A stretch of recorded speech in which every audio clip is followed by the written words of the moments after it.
सोचिए आप इस दुनिया में हैं, जिंदा हैं, काम कर रहे हैं, लेकिन अगर आप कल मर जाएं और किसी को पता भी न लगे। आज एक कहानी जो रूह को, मन को और दिल को धक्का पहुंचाएगी। कहानी जॉयस विंसेंट की। सो वेलकम टू भांति की बातें।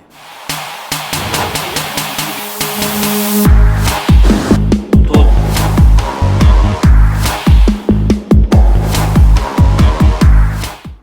25 जनवरी 2006 को लंदन के नॉर्थ वुड ग्रीन इलाके में एक हाउसिंग एसोसिएशन के अधिकारियों ने किराया बकाया होने पर एक छोटे से फ्लैट को जब्त करने का फैसला किया। जब वो फ्लैट में दाखिल हुए तो जो दृश्य सामने आया, उनकी रूह कांप गई। सोफे पर एक 38 वर्षीय महिला का कंकाल पड़ा था और यह महिला लगभग 3 साल पहले मर चुकी थी। कमरे के कोने में टीवी अब भी चल रहा था।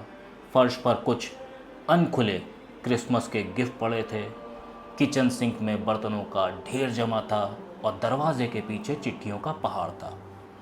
फ्रिज में रखा हुआ खाना 2003 की एक्सपायरी दिखा रहा था।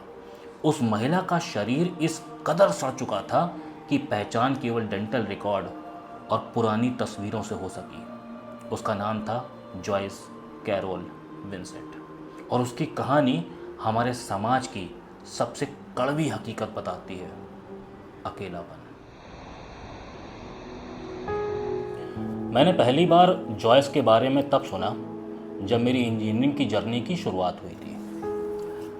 लाइब्रेरी में मेरे क्लासमेट का कमेंट था कि इतनी खूबसूरत लड़की अचानक गायब हो गई, लेकिन किसी को ख्याल ही नहीं आया, वो भी 2 साल तक। लाइब्रेरी में मौजूद एक अखबार में एक छोटी सी खबर थी। 3 साल से फ्लैट में मृत महिला, सोफे पर मिला कंकाल, टीवी अब भी चालू। लेकिन अजीब बात यह थी कि उस लेख में उसकी जिंदगी के बारे में कुछ भी नहीं लिखा था। ना एक तस्वीर, ना ही कोई पर्सनल जानकारी। मेरे लिए उस वक्त यह कोई बड़ी बात नहीं थी, न उसकी सुंदरता को लेकर, न ही यहाँ से हजारों किलोमीटर दूर मरी किसी महिला को लेकर, क्योंकि मौत के खेल भारत में रोज खेले जाते हैं। मेरे लिए यह एक सवाल था कि लंदन जैसे शहर में जहां 80 लाख लोग रहते हैं, कैसे कोई इंसान 3 साल तक मरकर पड़ा रहा और किसी को पता भी न लगा। कौन थी जॉयस? कैसी थी वो? क्या वो सच में कभी इस दुनिया का हिस्सा थी?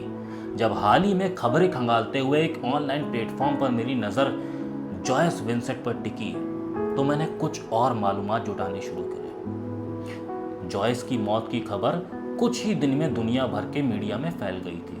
हर जगह एक ही सवाल था कि क्या ब्रिटेन जैसे देश में सामाजिक भावना इतनी खत्म हो गई कि कोई 3 साल तक गायब रहा और किसी को फर्क नहीं पड़ा। ब्रिटिश अखबारों में स्टोरी चलती रही, लेकिन जॉयस की कोई तस्वीर अब तक सामने नहीं आई थी।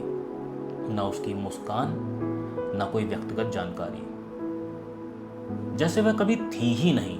और फिर धीरे धीरे जॉयस की खबरें बंद हो गई। लोग इंटरनेट चैट रूम में उसके बारे में अजीब बातें करने लगे। कोई कहता कि शायद कोई अर्बन मिथ है, कोई उसे काउच पोटैटो कहता।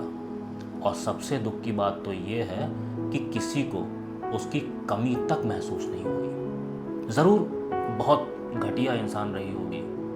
और फिर ये टिप्पणियां भी बंद हो गई। उस समय तक अखबारों में बस इतना लिखा गया था कि जॉयस 38 साल की थी, उसका जन्म वेस्ट लंदन में हुआ था, माता पिता कैरेबियन से थे, कुछ रिश्तेदार उसकी जांच में शामिल हुए थे। कुछ रिपोर्ट्स ने यह भी बताया कि वो कभी एक रिलेशनशिप में थी और मौत से पहले घरेलू हिंसा से पीड़ित महिलाओं के शेल्टर में रह रही थी। पर वो नशेड़ी नहीं थी, न ही शराब में डूबी अकेली महिला, न ही कोई बूढ़ी जिसे परिवार ने छोड़ दिया हो।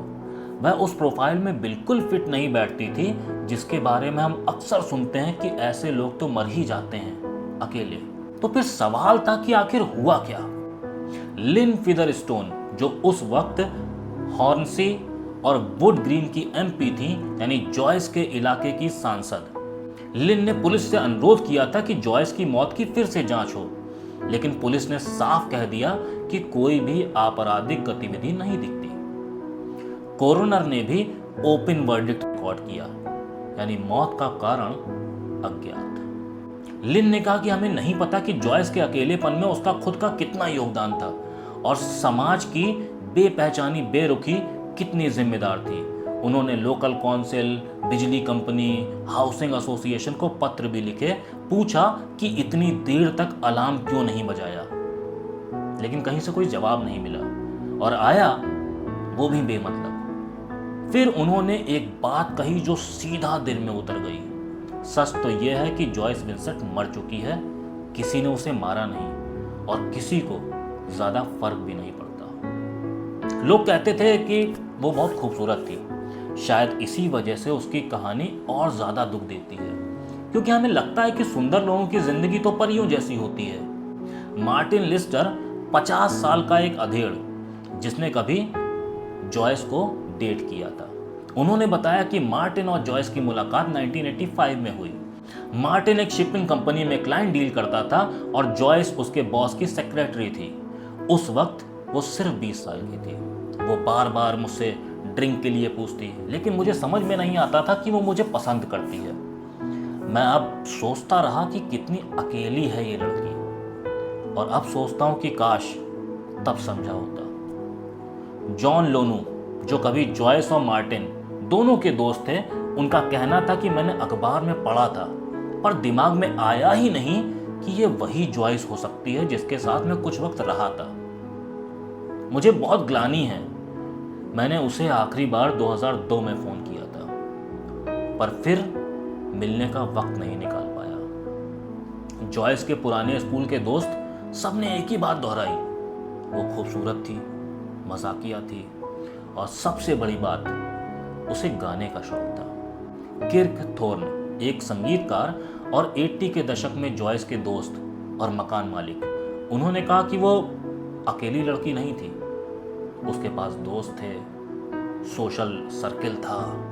वो कभी भी वो लड़की नहीं थी जो बस टीवी के सामने बैठी रहे, एक ऐसी लड़की जो ऊंचाइयां छूने निकली थी। जॉयस की एक वीडियो मिलती है Nelson Mandela international tribute for the free south Africa concert में। वो मुस्कुरा रही थी, किसी से बात कर रही थी, उसके कानों के झुमके चमक रहे थे। जो जॉयस 2 साल से बेनाम मरी पड़ी रही, वो एक समय पर 61 देशों के लाखों टीवी स्क्रीन पर जिंदा थी। 4 सेकंड के लिए, सिर्फ 4 सेकंड की मौजूदगी, लेकिन उसमें जीवन था, आशा थी, संगीत था, सितारे थे।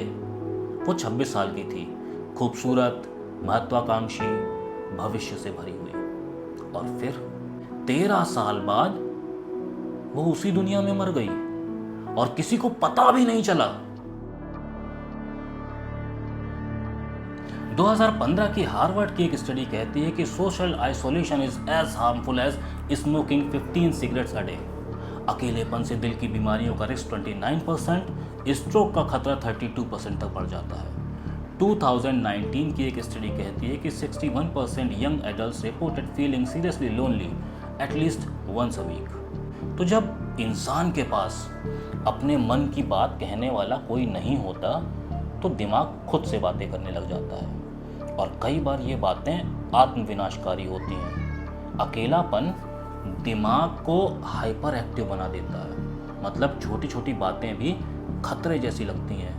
एंजाइटी, डिप्रेशन, कॉग्निटिव डिक्लाइन बढ़ने लगता है। हमारी बॉडी ऑक्सीटोसिन, डोपामीन और सेरोटोनिन जैसे केमिकल से चलती है, जो रिलेशनशिप्स और ह्यूमन टच से जुड़े हुए होते हैं। जब ये केमिकल बैलेंस नहीं होते, हमारी ह्यूमैनिटी, इम्यूनिटी, हार्ट रेट और इवन हमारी सोचने की क्षमता तक प्रभावित हो जाती है। 2021 की एक एनालिसिस बोलती है कि chronic loneliness increases risk of dementia by 40%।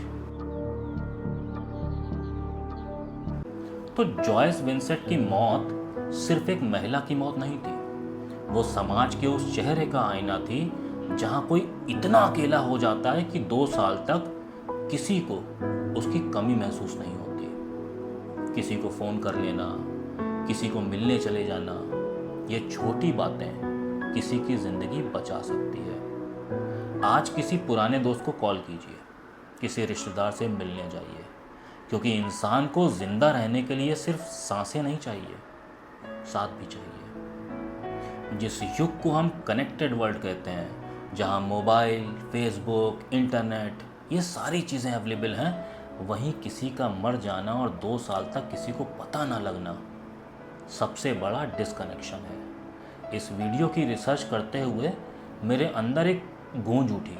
हमें भूलना नहीं चाहिए कि कोई भी अकेले नहीं जीता और कोई भी अकेले मरना नहीं चाहिए। अगर ये वीडियो आपको दिल से छू गया हो तो लाइक कीजिएगा, शेयर करिएगा और हमारे चैनल को सब्सक्राइब ज़रूर करिएगा। मिलेंगे फिर किसी नई स्टोरी के साथ में, किसी नए जज्बे के साथ में। तब तक के लिए